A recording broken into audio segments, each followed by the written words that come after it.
Malgré des sourires affichés et un semblant de bien-être, la réalité est bien différente pour ces enseignants-chercheurs récemment recrutés pour redynamiser l'enseignement supérieur en Guinée. La frustration, voilà ce qui semble les animer. C'est une dynamique qui a été enclenchée et qui vise à qualifier notre système d'enseignement supérieur et de recherche scientifique. Et beaucoup d'entre nous sont venus de l'extérieur. Donc ils y ont laissé beaucoup de choses et aujourd'hui ils vivent vraiment une situation extrêmement difficile. Donc aujourd'hui nous attirons l'attention des autorités pour leur dire que nous sommes avec eux dans le cadre de cette dynamique-là, mais cette dynamique-là ne peut pas bouger si nous, les acteurs de la dynamique, ne sommes pas vraiment dans des conditions qu'ici. Donc voilà, c'est la raison pour laquelle nous sommes vraiment là aujourd'hui.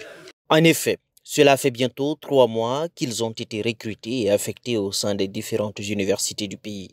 Parmi eux, une cinquantaine de Guinéens et une centaine d'enseignants-chercheurs venus d'autres pays africains. Mais pour les Guinéens, la situation semble particulièrement précaire. Conséquence, il est devenu pour eux quasi impossible de mener à bien leur mission. Actuellement, nous sommes désarmés du point de vue capacité à produire la recherche. Quand on paye à un enseignant 8 millions de francs guinéens, que va-t-il faire de ce montant-là dans un mois? Va-t-il payer son loyer, manger, se vêtir, se déplacer, acheter l'infrastructure qu'il faut pour enseigner? Ou bien va-t-il investir dans l'investigation scientifique? Donc c'est un peu problématique. Si c'est clair pour nous autres en tant qu'enseignants-chercheurs qu'il y a un dispositif mis en place et accessible pour produire de la connaissance et qui nous permet de travailler de manière optimale, nous on n'a aucun problème que les enseignants étrangers soient payés autant qu'ils sont payés. Mais nous militons justement pour une équité, qu'on mette tous les enseignants-chercheurs au même pied d'égalité et qu'on puisse justement leur permettre de pouvoir être optimal dans leur métier ou alors dans leur mission à accomplir. J'ai deux questions rapidement. La première, est-ce que depuis vous avez commencé à faire cette éradication?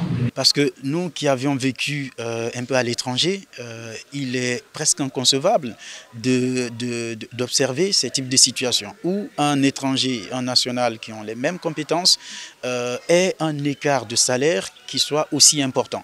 Donc, raison pour laquelle justement nous appelons nos autorités à mieux se pencher sur cette question parce que ça y va de l'intérêt de l'enseignement supérieur en Guinée.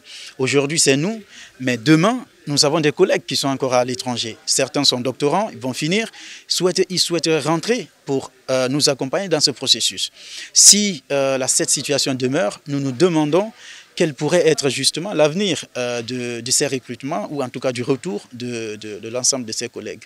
Face à ces difficultés persistantes, les enseignants-chercheurs guinéens réclament des solutions concrètes pour améliorer leurs conditions de travail afin de pouvoir pleinement s'acquitter de leur mission et ainsi contribuer au développement de l'enseignement supérieur en Guinée.